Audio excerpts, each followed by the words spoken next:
언론인 여러분, 안녕하십니까? 이제 안녕하십니까? 라고 하는 질문이 조금 편안해졌네요. 내일이면 당대표, 직무대행 겸 원내대표 임기가 모두 끝나는 박찬대입니다. 제가 2024년 5월 3일 제1기 원내대표에 당선됐으니 벌써 1년하고도 한 달이 넘게 지났습니다. 정확히는 406일이라고 합니다. 세월 유수라고 하더니 1년이 훌쩍 지나가 버렸는데요. 어쩌면 10년 같은 1년 아니었나 이렇게 생각됩니다. 지난 1년은 말 그대로 다사다난 파란만장 질풍노도의 시간이었습니다. 아마 우리 국민께서도 여기 계신 기자 여러분도 같은 느낌이 아닐까 싶습니다. 유시유종이라는 말이 있습니다. 처음이 있으면 끝도 있다. 한 번 시작한 일은 반드시 마무리를 잘해야 한다, 이런 뜻이랍니다. 제가 원내대표 취임 일성으로 실천하는 개혁국회를 만들겠다고 국민 앞에 다짐했습니다. 그리고 그 다짐을 지키기 위해 정말 열심히 일했고 또 윤석열 정권과 치열하게 싸웠습니다. 그 덕분인지 주권자 국민이 주인인 나라, 진짜 대한민국이 열렸는데요. 이 정도면 제가 민주당 1기 원내대표로서 참 보람이 있었다, 유종의 미를 거뒀다, 이렇게 자부심을 가져도 되지 않을까 자평해 봅니다. 제가 오늘까지 원내대표로 일한 기간이 1년 1개월 그리고 10일입니다. 정확히는 406일이라네요. 우리 보좌진들이 또 재미있는 통계를 하나 냈는데요. 원내대표 임기 406일 중에 인천에 있는 집에 간 날이 37일이고 국회 경내에서 숙직하거나 인근에서 비상 대기한 날이 369일이나 된다고 합니다. 지난 초선 재선 때 8년간은 한 1시간 정도면 통근이 가능한 거리인데요. 이번에는 원내대표를 수행을 하면서 정말 집에를 많이 못 간 것 같습니다. 가끔씩 지역구에 가게 되면 고향이 온 것 같은 그런 느낌이 좀 많이 듭니다. 그래서 국회에서 박찬대, 오늘도 국회에서 잔대라는 소문이 지금 돌고 있고요. 점을 뺐다는 소문이 지금 많이 돌고 있습니다. 제가 작년에 원내대표가 되자마자 전반기 원구성 협상을 시작했습니다.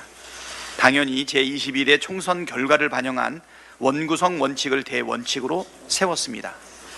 헌정사상 최초의 제1야당의 단독 과반 의석이라는 총선 민심은 윤석열 정권 오만과 독선의 국정기조를 전면 전환하라는 것이었습니다.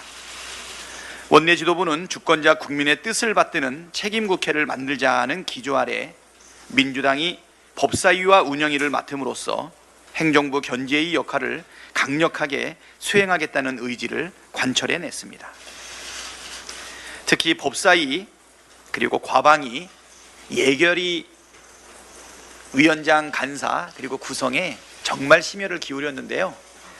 어제 국회의장께서 대한민국 국회의정 대상을 수여하는데 요 세 상임위를 최우수 상임위로 딱 지정하는 것을 보고서 정말 잘 구성하고 심혈을 기울인 결과가 의정 대상으로 나타난 것 아닌가 이렇게 생각합니다.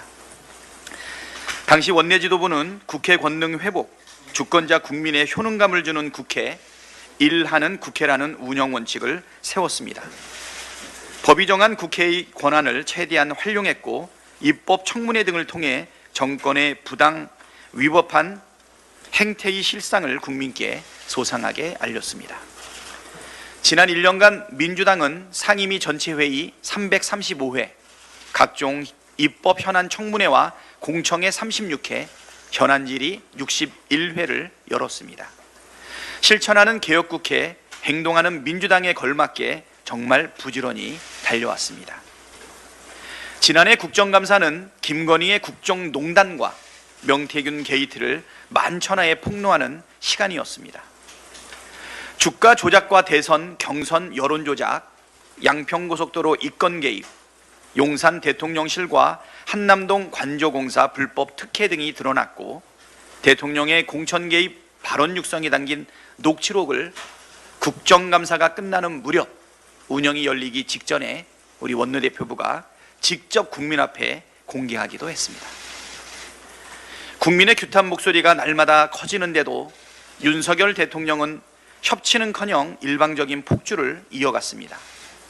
대화와 타협을 통한 문제 해결이 불가능한 상황에서 헌법이 보장한 입법부의 권한인 탄핵 소추권을 행정부에 대한 견제 수단으로 쓸 수밖에 없었다는 결론을 내렸습니다.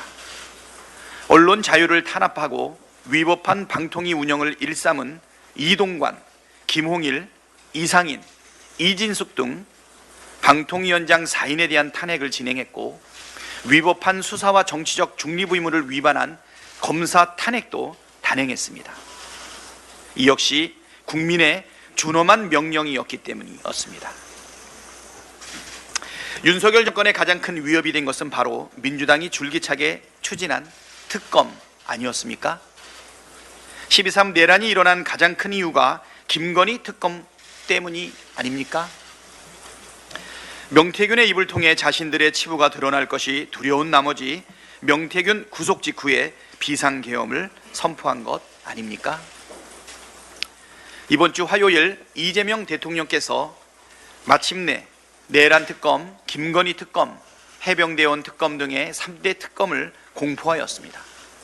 작년부터 이어져 온 기나긴 투쟁의 성과를 마침내 거두었다고 생각합니다.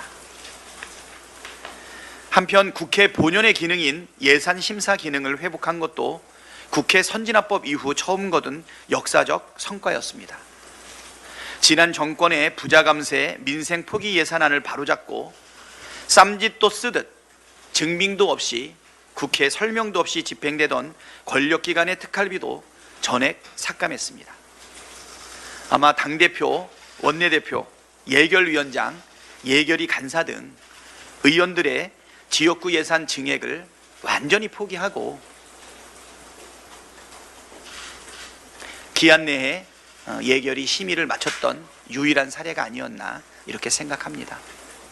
세법도 예산안도 국회법 범위 안에서 처음으로 의결한 순간이었습니다. 하지만 지난 1년 누가 뭐래도 가장 기억에 남는 일은 당연히 국민과 함께 국민의 명령을 받들어 대한민국을 지켜내고 정권 교체를 이룬 것입니다.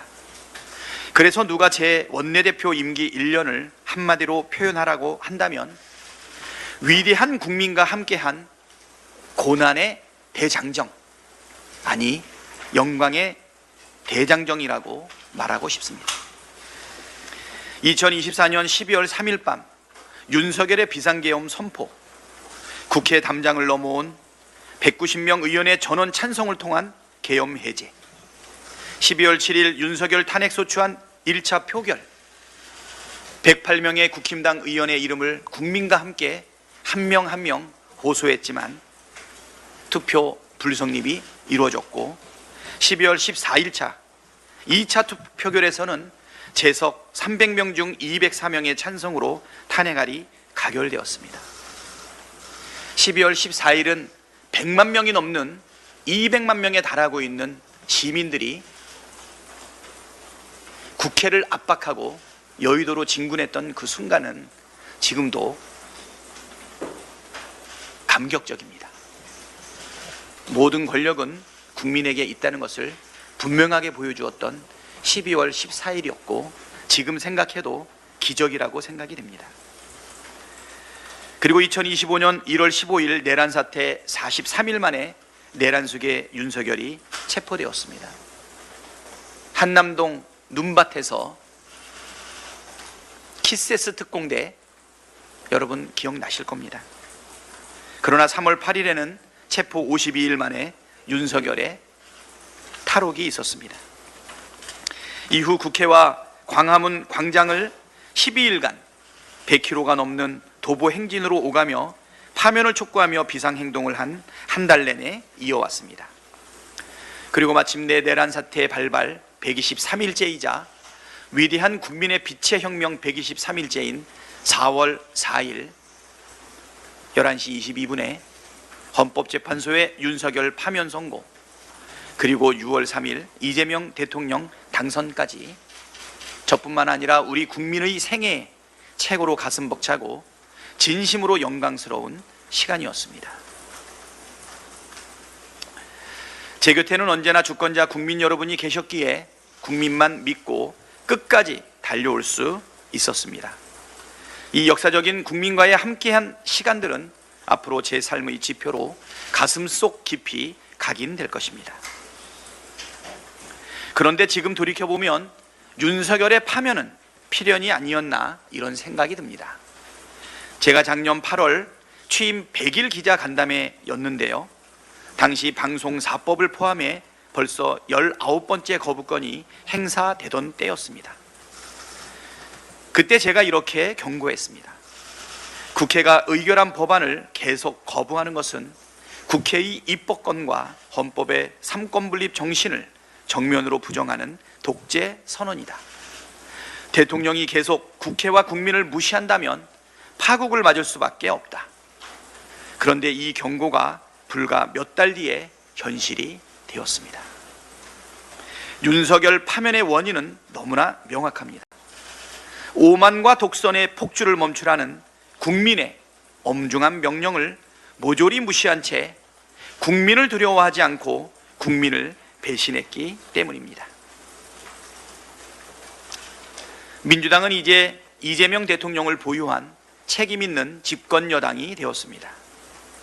대한민국을 또 한 번 지켜낸 위대한 국민과 함께 내란 종식과 민생 회복, 경제 성장과 국민 통합이라는 국가적 과제를 완수해 가야 합니다. 민주당은 주권자 국민이 주인으로 우뚝 서는 나라, 국민 모두가 함께 잘 사는 대한민국을 건설하는 듬직하고 유능한 여당이 돼야 합니다. 내일 새로 선출되는 민주당 제2기 원내대표단이 민주당 의원님들과 함께 이재명 정부의 성공을 위해 온 힘을 다해 주실 것이라 믿습니다. 꼭 처리해야 할 개혁 입법과 민생 경제 회복의 과제를 차기 지도부에서 반드시 완성해 주실 것을 믿습니다. 지난 1년 동안 부족한 원내대표와 함께 모든 순간을 동고동락하면서 함께해 주신 우리 원내대표단 의원님들께 깊은 감사를 드립니다. 특히 박성준 수석님과 김용민 수석은 이 두 분이 한 고생은 이루 말로 다 할 수 없을 정도입니다. 아마 박성준, 김용민 고군분투 100서를 쓰면 1000페이지가 넘을 것입니다. 다시 한번 감사드립니다. 대변인들과 우리 부대표님들도 정말 고생 많이 하셨죠? 아마 초선의원 1년을 이렇게 보내고 나면 남아있는 의정활동과 또 재선 3선이 됐을 때 확실하게 헌신적으로 일하지 않을까 이렇게 생각합니다. 당대표 직무대행을 2번이나 하는 원내대표도 아마 대한민국 역사상 저밖에 없는 것으로 아는데 맞죠? 제가 퀴즈 하나 낼까요? 더불어민주당 당대표, 직무대행 겸 원내대표 전부 20글자가 넘습니다. 이거 6글자로 줄이면 뭔지 아십니까? 찬대표, 찬대행. 딱 좋죠? 예. 이제 이재명 당대표를 대신해 중책을 수행하느라 고생도 많았지만 그만큼 보람도 컸습니다. 그리고 당대표 취재하랴, 원내대표 취재하랴 지난 1년 내내 고생하시고 오늘도 이 자리를 함께 해주신 우리 언론인 여러분께도 거듭 감사를 드립니다. 대선 기간을 포함해서 민주당을 출입했던 많은 기자분들이 또 대통령실로 지금 나가 계시는데요, 그곳에서도 많이 고생할 것이라고 생각되는데 이 자리에 안 계신 그분들께도 감사하다 말씀드리겠습니다.